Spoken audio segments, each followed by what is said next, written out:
Well, we have, where do I start? This is a story that goes on we started this business 3.5 years ago up in Mora. And this is the first legal winery out of Mora County. And I know that because they've been making wine there for years because it was Grandpa. I thought he had friends, but turns out he was a bootlegger. Anyway, so what we did, Mom passed about 3.5 years ago, and we thought we'd do something together as a family. So I have two brothers and my dad, and we have some land up there, so we thought, let's do something different. It's too small of a piece of property for cattle, and it's too small for sheep. So let's look at wine. And we started planting grapes up there, looking at grapes. And because it's cold and it's like 7,600 feet, so it's like kind of the same climate as Angel Fire, where we're at. So we had to look at things out of University of Minnesota. And during that time, over this time, we've also been taking wine school at New Mexico State and UC Davis and Washington State, learning about the chemistry and the biology and the microbiology of wine. And having that as well as Dad's traditional background, because he made chokecherry wine, and he made other wines too. And his idea was basically, let's just put it over here, let it sit. All right, it's done, let's do it. And we've gone from that to actually doing chemistry runs on things, looking at pH, learning about, looking at this, malolactic fermentation, all these different things that make up wine. And what we found is it's been tough because it's cold in Mora and it gets really cold in the wintertime. But the thing is, we've been finding is that these plants that have been developed out of state are starting to work. We were going to have, because it says 3.5 years, we started having a crop, and it started coming in. It was a late summer, and we had hail. That's going to happen. But you've got to have a business plan that's going to manage for all of these contingencies. And what we've been doing is there's several ways to make money with wine. One is, if you can't grow it, you buy the grapes. So we've been buying grapes from southern New Mexico, from Deming, and it's been really nice to be part of the Wine Growers Association over the last few years because it gives us a nice network to draw from. And not only draw from as far as buying grapes and getting more experience. I'm the youngest one there. The average age of these winemakers is like 70, and they're all like retired Sandians or from Los Alamos, a bunch of retired. There's a lot of retired people that do wine in New Mexico. So we're seeing things change in the industry. There's a few wineries like Vivac, Gruet, who have younger people that are involved. The next generation starting to grow into this. And we've been starting to do things with wine a little bit differently that some of the traditionalists might run away from and go, oh my God, I can't believe you're doing that. And other things that we're doing is we're bringing things in from Europe as far as European styles and playing with it. And it's been a lot of fun. We've also been able to see how our wine making has changed over time. And also we've been learning the vineyard management. That is a big, big thing. And because what you start with really does make a difference on what you end up with. And things are changing because we're seeing changes in the environment, actual physical changes. We're seeing changes as far as the sustainability. You can't keep putting chemicals into the ground and expect getting the same results. You're going to have problems, and it's expensive. When you start dealing with pest control, that's expensive. So there's been some we've been implementing some of the postmodern types, styles of management. In the past, when anybody goes to a vineyard, you'll see that everything is really clean. All you see there are the stalks. All you see are the vines. But what happens is, in order to maintain that, you have to have chemicals, and you have to kill all the bugs. What we're finding is if you leave strips of natural ground in the middle, the bugs have someplace to go. Imagine that.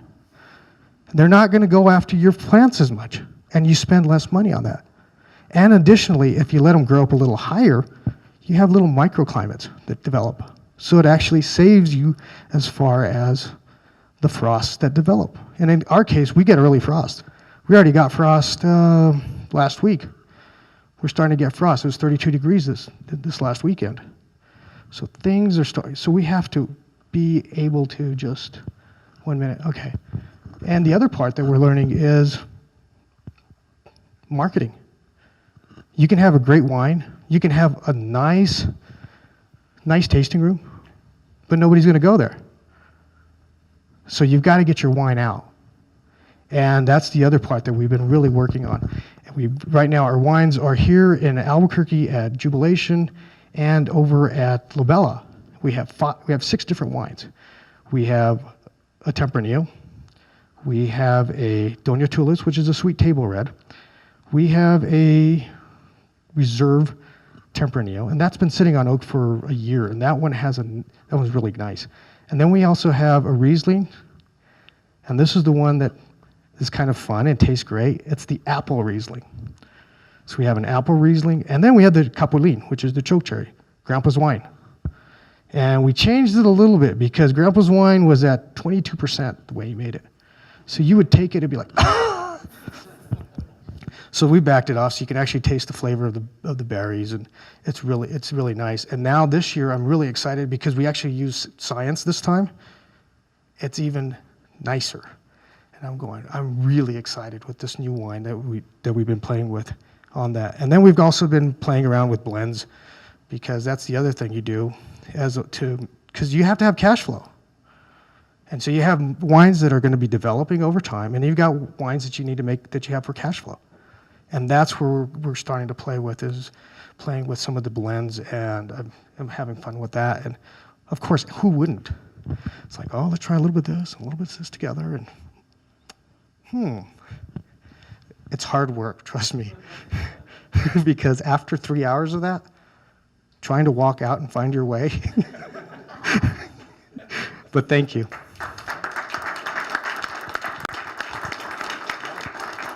Questions, comments? Bruce? So have you looked into the ice wines at all? Yes. Where you actually pick them frozen? Yes, we've been looking at that very seriously, looking at the varietals that would work in there, and we're starting to look at matching up what matches with the soil chemistry. I don't know of too much ice wine that's produced in the U.S. No, there's very little. And so it would be a very unique product. Yes, and it's something I've been looking at very seriously over the last year, and with all the different parts that we're working on, that's kind of like another ball in the air, and it's kind of fun okay, we'll go back to this one. Oh, wait a minute, there's a hole over there. Hole in the bucket, yes. Are you fertilizing organically? Right now, we've been just, as far as the fertilization, we've just been using, organically, because I haven't put anything into the ground, other than just keep planting. We've been filling in more alfalfa and more, so that we can put in more nitrates in the soil. So I haven't been putting any chemicals this year. I'm Jeffrey Scott with Aztec Algae, and one of the things that people don't know a lot about is that algae and indigenous species are probably the best organic fertilizer out there. I'd like to get with you. Yeah, because that way we can have. And the reason and I won't read No, others of the questions, is that the algae as a living organism will actually work its way down into the soils and decompact the soils, which allows more water, more moisture to get down in the root system, and also allows the root system to flourish. And it's completely organic. It also transfers all the minerals, all the amino acids and vitamins to the plant as well. So we'll talk more about that. I'd like that, yes. Questions, yes. I'm Eric Martinez with Rose Foodies. I wanted to ask you, do you do any sponsorship with your marketing? It's a great way to get your name and brand out. We've been doing. Where did you go yesterday? Where did I go? Oh, yesterday. I was over at the governor's mansion. We had the Rounders. It was with New Mexico State, and I was one of 4 wineries that were up there serving our wines, and it was a lot of fun. This weekend we'll be up over at Red River, And we've been doing all the wine festivals. So we just started marketing in March. We finally were able to have product available that we could sell in March. And now, as of now, we're looking at we've gone through almost 400 cases of product. It's not enough to make a living yet, but it's certainly in the right direction. And we just keep looking at continuing to develop the market. And those are some ideas that I have been looking at as far as, and I'd like, we can visit later too. That'd be great. What's your biggest problem in two areas, marketing, growth, business, and then actually designing and developing a product? What's your biggest problem in those two areas? The biggest problem that the things that I've run into weren't the things that I thought would be the problems. As far as the marketing is concerned, we've been able to get out and go visit and talk to people, and I've been doing self-distributing. I'm not at a point where I can get a distributor for our product. And the way I've looked at that is just it's developing relationship. So just go visit, I just go visit people all the time, go by whenever I'm in the neighborhood, stop by and say, hey, so how are things going with it? We have it up at also at Santa Fe, up at Vino de Corazon. We also have it and specifically over in Velarde, which is at Mike's place there. And he's carrying a lot of our chokecherry because a lot of the Hispanic market loves the chokecherry. It reminds them of grandma and grandpa. And we're bringing that tradition back. And we're doing it in a different way so that it tastes good. Because traditionally, the chokecherry wine that grandpa made, honestly, I didn't like it. I mean, it was sweet, really like syrupy sweet, and it was extremely strong. I mean, you drank it with grandpa because you wanted to be a man, and that was pretty much it. So we've decided to make that more pleasant. Wine should be fun, and it needs to be pleasant. And that's what we've been working on, bringing it back, and with Dad, because it's a family business, and has his ideas about tradition. We've been having it's been kind of interesting because all the stuff that I studied in school would get my MBA as far as the entrepreneurial practices and intergenerational conflict, I'm experiencing it. I'm seeing the real application. And we've been having to, just guide him, bringing him back, saying, Dad, that was nice, but let's make it available for everybody to enjoy. Yes? I was wondering what your tasting room looks like. It's a porch. Oh, okay. It's really nice. And more, I don't know, how many of you guys have been through Moore County? You know how formal that is, right? We keep it, we're at the same level of formality. We basically converted my brother's trailer, and people look at it, and inside, it's got stainless steel everything. It is clean, looks like the lab. They're like, wow, this is like Breaking Bad. I tell them, duh. I mean, you got to keep it clean because wine is about a party. It starts at the beginning with bringing in the right ingredients and maintaining the right chemistry. Because if you have the right chemistry, you're going to have the right bacteria that's going to maintain that structure all the way through to the end. And it's going to keep it from getting off flavors. And that's something that I've been learning and seeing and practicing. And I'll go down to Southwest, and I have friends all over the place with all the wine, and I'll look, and they'll say, first thing I ask when I taste anything is, what's the pH? Because there's some specific parameters that you should be within. And they're like, wait, sometimes I don't know what's going on, but they're like way out here, and I'm like, dude, have you ever thought about pH? And they're like, yeah, duh. I'm like, bring it back. It'll taste better. And we're learning, and it's been fun. It's been a lot of fun. And then my biggest, like you were saying, biggest problem is keeping, the one that I'm running into right now is my Tempranillo. I love that stuff. Makes great wine. You can do so much with it. But this last year, the market where I got it from no longer has access to the vineyard who produced it. So now I have a nice challenge. I got to find it. I've been calling California, Colorado, Texas, all over the place, all over the nation, which has been great for me because now I can, I'm starting to think outside the box. And it can get expensive. So it's going to change the price of what we're looking at. Our price point retail is $15 a bottle, which is pretty reasonable for New Mexico wine. That's really reasonable. And we want to keep it at that level. I'm looking ahead as far as future marketing. I'm looking outside of the state because we need to be, this market is tiny. And I've talked to other wineries as well about this. I said, look, I went to the LA Wine Fest last year. That was the best thing I could have done because it just blew my mind. Our wines from here, they're good wines, can complement their wines, like from the Temecula Valley, from Napa Valley. They're different wines. We have a different terroir. We have a different flavor, and we can compete, and we can do it.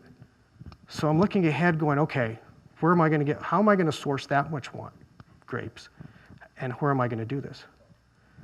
In the future, I'm looking ahead at having a winery license in California because I'm finding markets where I can get real Tempranillo from Rioja, Spain, and bringing it over here in 24,000 liter containers and play with it.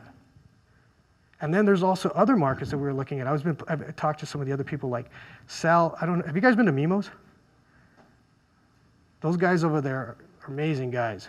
They know wine and they know food.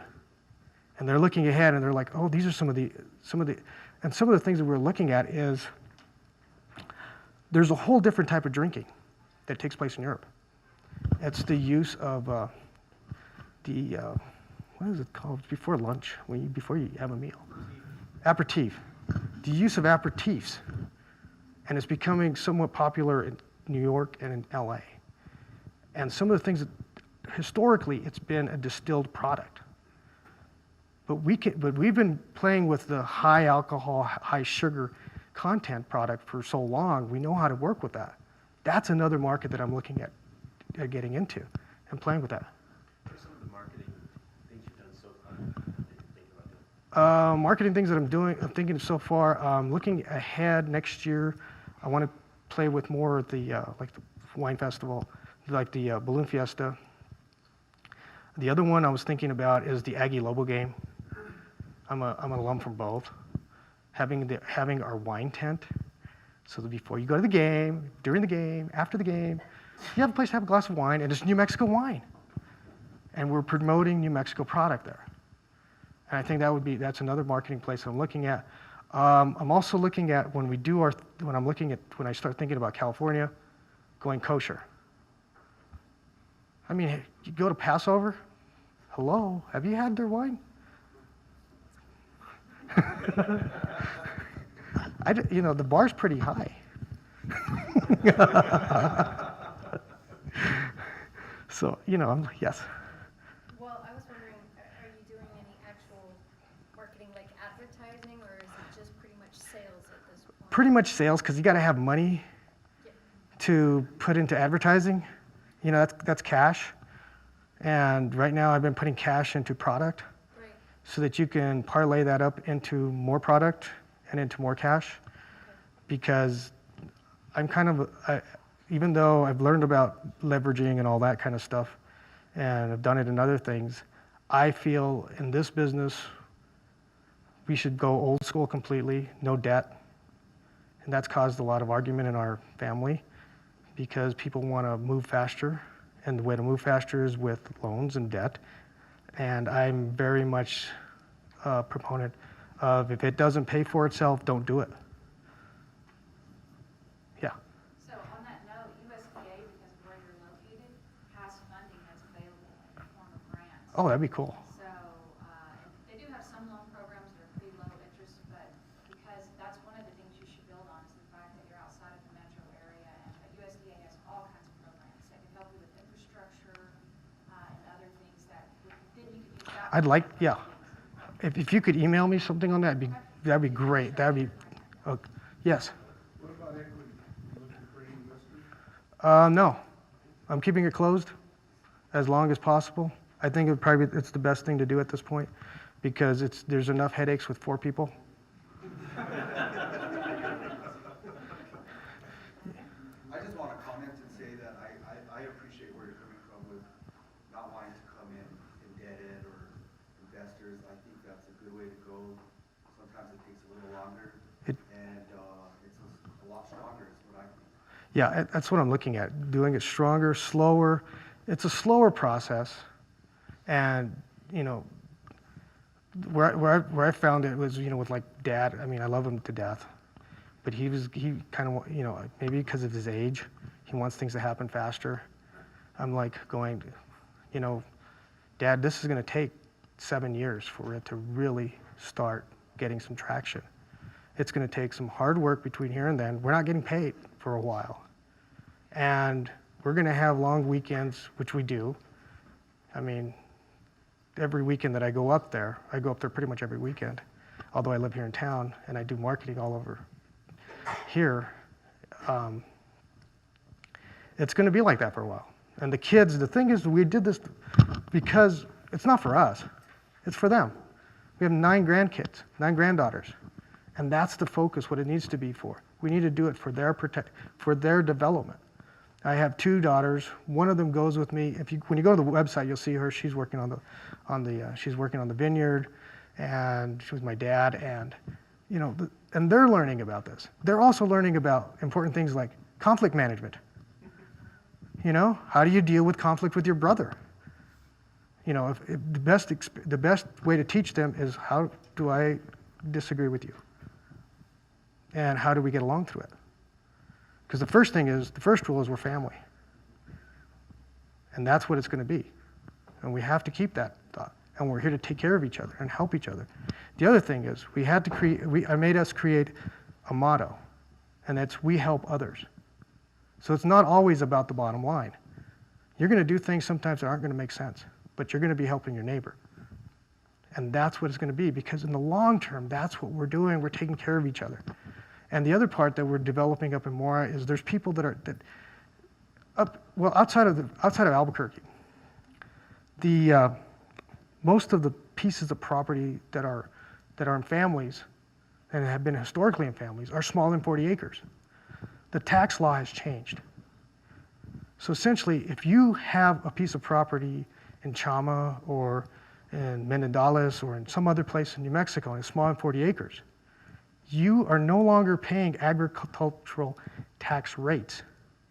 You're paying like if it was a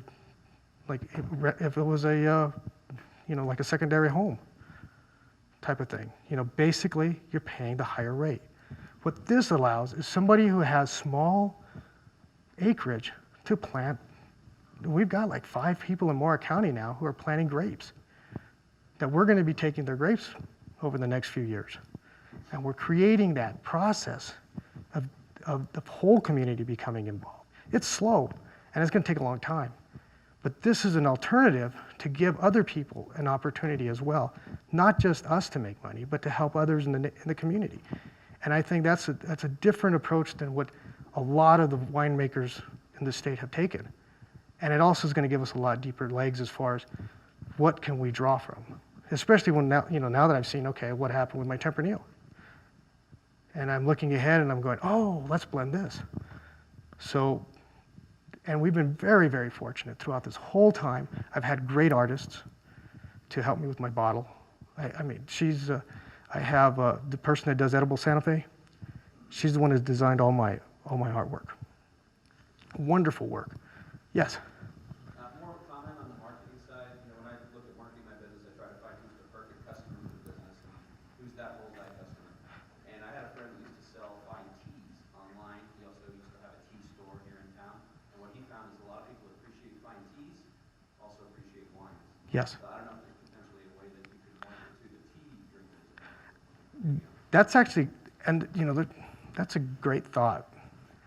And especially because, you know, there was somebody that came by through here a while back. Yeah.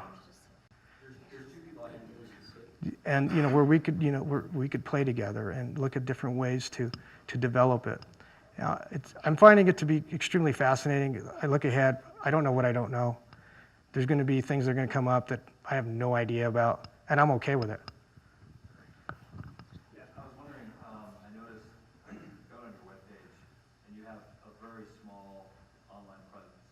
As far as marketing purposes go, have you thought about integrating that more into it? Yes, I have, but the website's not finished yet. So my biggest challenge on that whole process of the website, because it's alcohol and the shipping, getting the shipping license from UPS so that I could have the appropriate wine shipping permits was the biggest headache for me. It took me 18 months to get that. And finally, we were able to ship in the last month. And I found that even as good as UPS is, they have a batting average of about 25.25.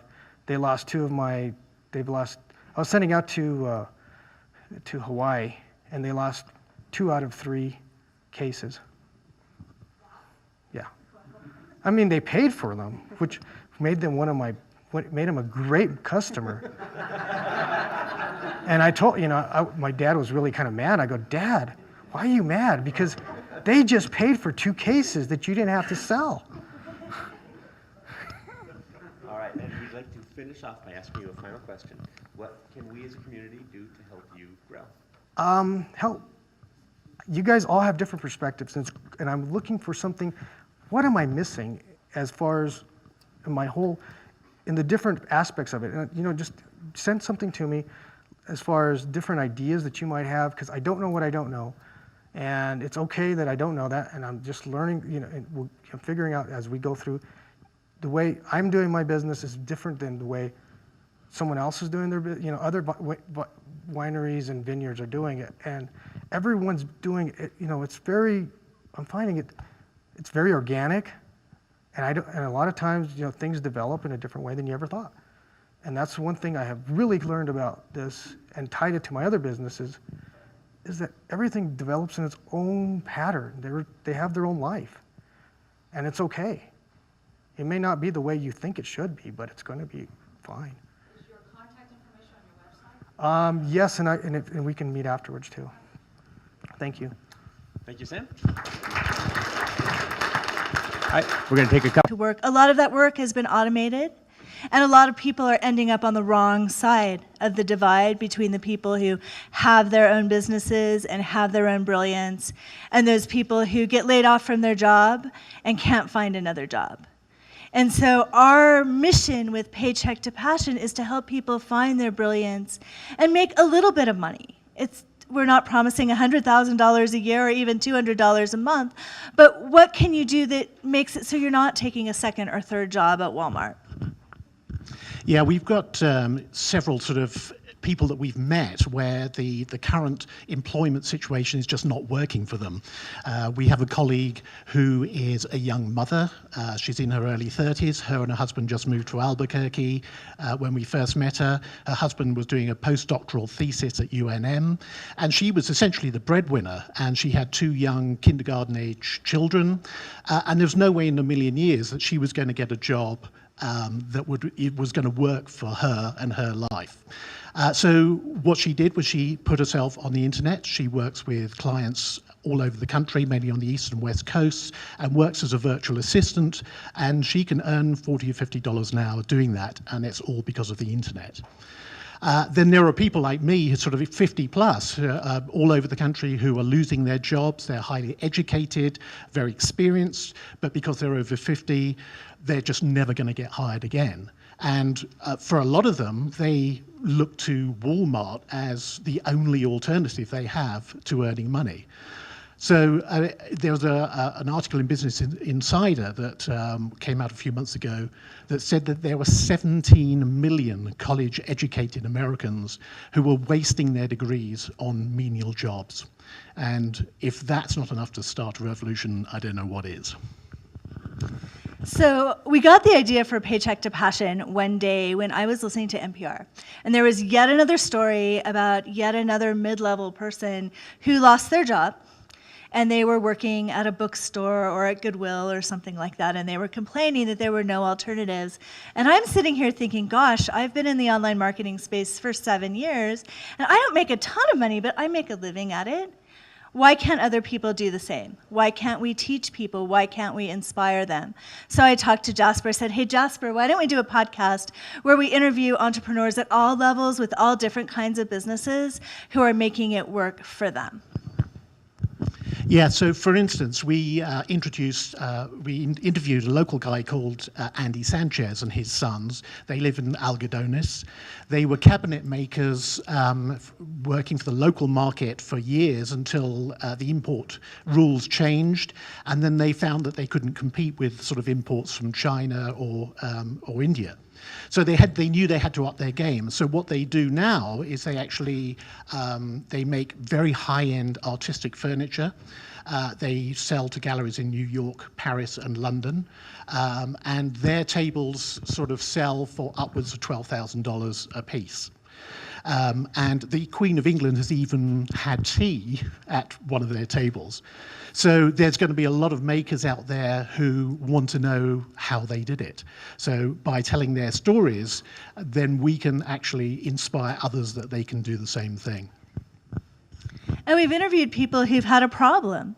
We interviewed a lady who is African American and she has very curly hair and wants to wear it like that and couldn't find hair products for that. So she worked and she developed her own line of hair products.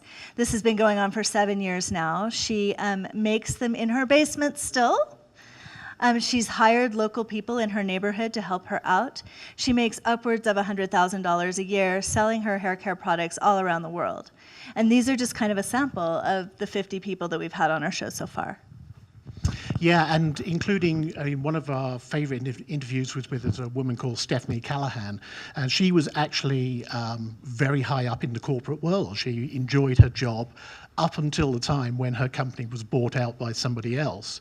And she suddenly found that she had to start doing things that didn't sit well with her own personal values. And then she had her son was born, and she had to think, do I really want to teach him that this is what you've got to do to make your way in life? And she decided no. So she left the corporate world and started up her own coaching business and now earns 6 figures running that with clients all over the world. And that's all because of the internet. Okay, so now's the point when you guys are going, oh my gosh, yes, there are 1,000 podcasts out there that do this very thing, and they all have the same 20 guests. And so how we're different is we really search for our guests. We want the unique stories, and we want people at all levels of the continuum. We want people that are just starting out and haven't made it yet. We want people who've built million-dollar businesses and everything in between, because our goal is to inspire people at all points of the spectrum. And the other thing that makes us different is we aren't about making a lot of money really fast. This isn't listen to our podcast and learn the 7 insider secrets to building an email list that rocks. You know, that's not what we're about. We're about inspiring people and giving them lots of different ideas of things that they can do using their unique brilliance, and then helping them to develop their visibility and get their idea out there in front of their ideal clients. Yeah, essentially what we want to do is just show people that they can do it too, because other people are already doing it. And really, so the podcast is our platform. We aim to sort of monetize that eventually through sponsorships, but we're also doing sort of membership programs. We're just about to start a new thing called the Passion Project, which is a very early entry membership scheme where anybody who's got a passion, we help them in 30 days to get that next step along. And then we also offer consulting services because one of the great things about podcasting is it gives you high visibility. So we're teaching other entrepreneurs of each, different levels that they too can get high visibility through what we're doing, and we show them how to do it. So here are our questions and our asks. The first ask is, we're looking for guests all the time. And just from talking to you guys in the room over coffee, there are plenty of people in this room who need to be on our podcast. We really prefer people from New Mexico because it's helping everybody. A rising tide floats all boats, and they're really our most popular interviews. Honestly, the people who are around here, we get really good listenership, and we would like to help increase your visibility. But the second thing is we are building a movement, and we're building a community, and we're helping to inspire people, and we're looking for ideas from you about how we can make this virtual community a place where people want to hang out and a place where they can learn. So what would be helpful to you? What would be useful? What would make you want to come be part of our Paycheck to Passion community?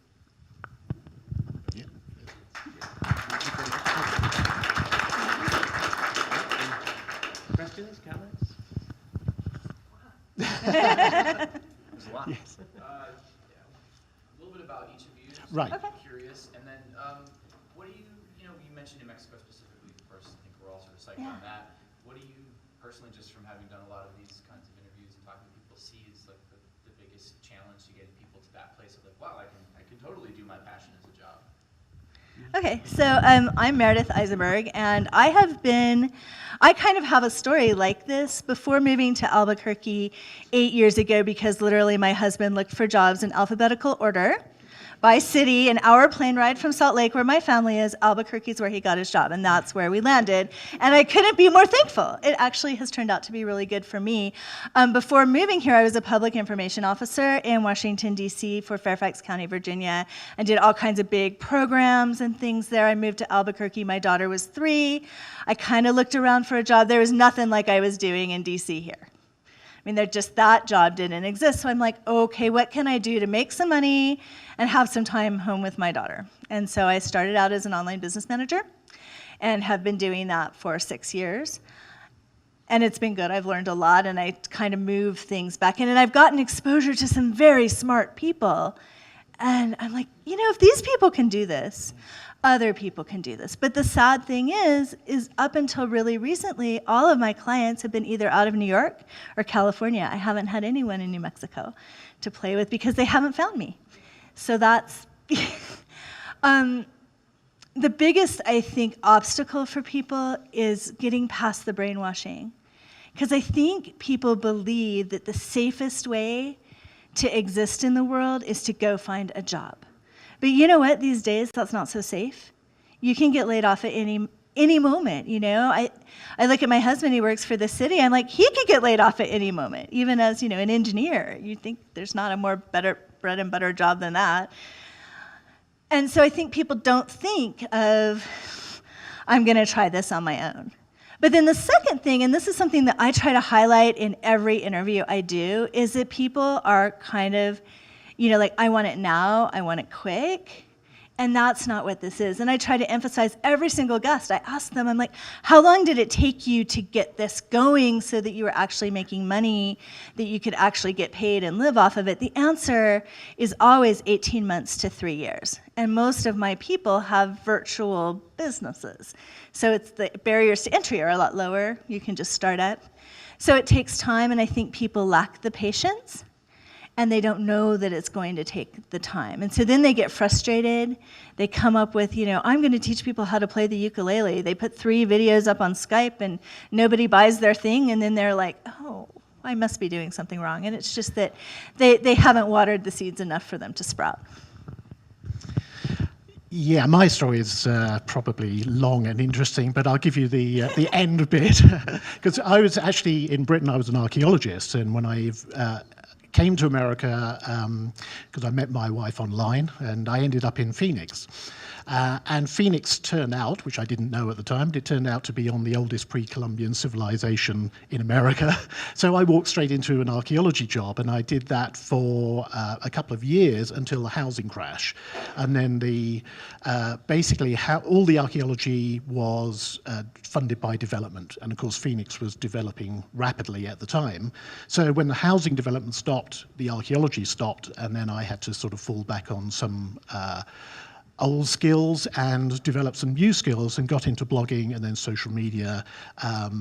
Moved to Albuquerque with my wife's job, and I was actually sitting at home for a good couple of years before I discovered co-working, and that's so I ended up at Convivium Co-working, which is where I met Meredith, and then that's when we got together.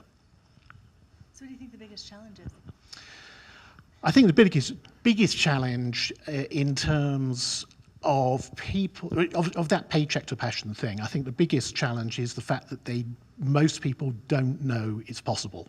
And that's what we're trying to get across, really, by demonstrating and telling the stories of people who have already done it, that it actually really is possible. And the thing is, there's a lot of people who are now doing this because, really, largely, they don't really have much other choice.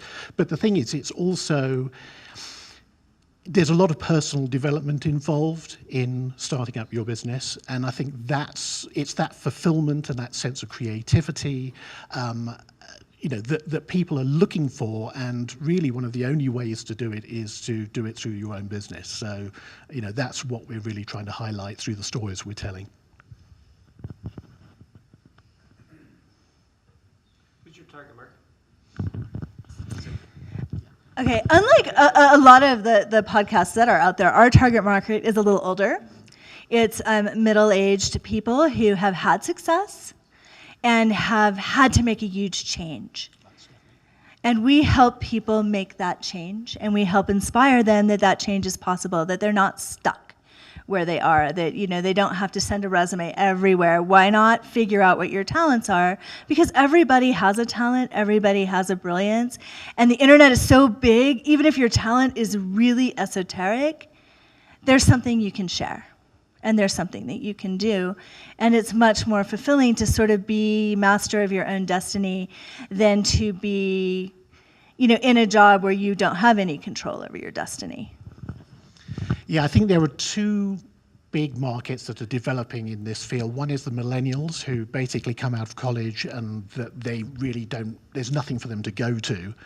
And that's, in a way, that's not really quite our market, because there are some other people who are good in that space, and they're of that same age, so they resonate better. So really, we're looking more to the older crowd, so the 40 and up, a lot of women who are dissatisfied, their sort of children growing up, they're in these jobs, they're not finding it fulfilling anymore, and they want to do something, they want to make a difference. So really, that's probably our biggest market, and it's also, they're the people who've actually got money to spend on things like. How does that fit into it? Because your main problem is people don't know that they can do it. Right. And so your target market is the people that don't know you exist, kind of. That's right. Well, that's why a platform like a podcast is a really good way to get that out, because then you can tap into a lot of the Facebook groups and various things like that to get that message out. So you need that broadcast platform to really sort of draw people in. So once they sort of get the notion that there's something going on, they'll come in, they'll listen to a few of the stories, and then it'll get them thinking, and that's when we get them into the programs. Yeah, and we very heavily target our guests' audiences. Yeah. Because people know people personally, and so they're interested in listening to Aaron's podcast. When they listen to Aaron's podcast, they may have no idea that this is what they want to do, but then they listen to Aaron's story and say, wow, this is something I can do. Let's check out the other episodes. And we've had, when we look at our stats, people do listen to more than one episode. So that is being successful. And we recently made New and Noteworthy for about 3 seconds, first page of iTunes. We took a screenshot really quick. So that was awesome. So it's cool. Yeah? How many people are you reaching right now, and how many people do you want to be reaching in the next year? We have 1,000 downloads a week right now we do 3 shows a week. That's because we're still in that New and Noteworthy feedback loop. And so we've pretty much been, either our audio or video podcast has pretty much been at the top of a category since we launched. And we did make overall for a minute, and we're still overall in audio and still overall in video. So we're getting that boost of people. I mean, I would love to say we want 5,000 people listening, we want 10,000 people on our mailing list, we want to be a household name in this spot, and maybe that's going to happen. I don't know whether that's going to be a slow growth thing or whether that's going to happen quickly, but we're working our little tails off to get the word out there to let people know. Yeah? So what do you tell the people who are going from paycheck to passion after they've either left their job or been laid off, they're still trying to pay their regular bills, and there's an 18-month to 3-year gap until when hopefully they'll reach that critical mass where their new endeavor is paying their money. How do those people get by during that period of time? Number one, if people aren't laid off from their jobs, we don't recommend that people just have this idea and quit their job. That's just dumb, and we tell people that, But the second thing is there's a lot of low-hanging fruit ways of making money using your skills. Could you freelance consult for people? Could you, if you have WordPress skills, could you put up a little thing on Fiverr to do something very simple in WordPress for people and get them into more web work with you? Could you become a virtual assistant? That's what I did when I needed money fast. I hung up my shingle, I joined a Facebook group, I had clients immediately, and to this day I still get people wanting me to do that kind of work, which I don't do, but I refer out. Can you post in a group and say, this is what I do? I mean, there are lots of ways to get that first client. Generally, it's somebody that you know. And it's not like an either or. It's not like at year 3, all of a sudden you make money. It's like a slow growth. So find that first low-hanging fruit that you can do. It's like the fast growth, slow growth that you were talking about. You know, there's some things you can do to make money fast and some things slow. There are opportunities to, you know, do mechanical Turk if you have to. I mean, there are lots of different ways to make some money. That, you know, and I'm happy to brainstorm that with people. I was thinking, just from your marketing, because you've got two kinds of, if you're just going for downloads, you've got the existing customers that Right. want to keep downloading more. Right. And trying to reach out, so if you have two separate plans, maybe Right. keep people coming. Do you group the podcast together to say, you know, if you found this one interesting, you might find the following 3 or 4. That's a good idea. That's a good idea. Interested. Because like, I'm sure the podcasts are a little different. They all have their own Right. uniqueness, but then you can kind of group. And you can definitely group them by categories, and I think that's a really good idea. And the other one is maybe when you do people sign up, if you get to capture their emails, you can kind of, and then make it easy for them to forward and say, hey, you should listen to Yeah, we run a contest on our Facebook page for reviews. And so, and we have our speakers offer prizes. And so every month we have a different assortment of prizes that people can win by reviewing our podcast. And by, you know, they have to actually write a review so I can figure out who they are. And then we also are doing a webinar on podcasting tomorrow. And we give people points for that too. So we give people brownie points for whatever our devious goals are for the month. So. So basically what you've done also is incorporated training as well. So people call up and say, wow, I want to open my own business, but where do I start? Right. Right, and that's part of what we're still developing. Right now, our only training that we offer is how to do a podcast, because we've had really good success with our podcast. And so people have asked us, so that's what we're training on right now. The Passion Project's going to be part of that. You know, what's your passion in over 30 days? What are the initial, like, 3 steps you can take to start exploring this and getting in the right direction? And that starts in January. But then the other thing we're looking at is relationships with other people who have really serious business training, because I can't tell you how to file for sales taxes. I mean, my accountant does it. I barely know. And so that really hardcore business stuff, we don't advise on that. We are mostly in the visibility part of it.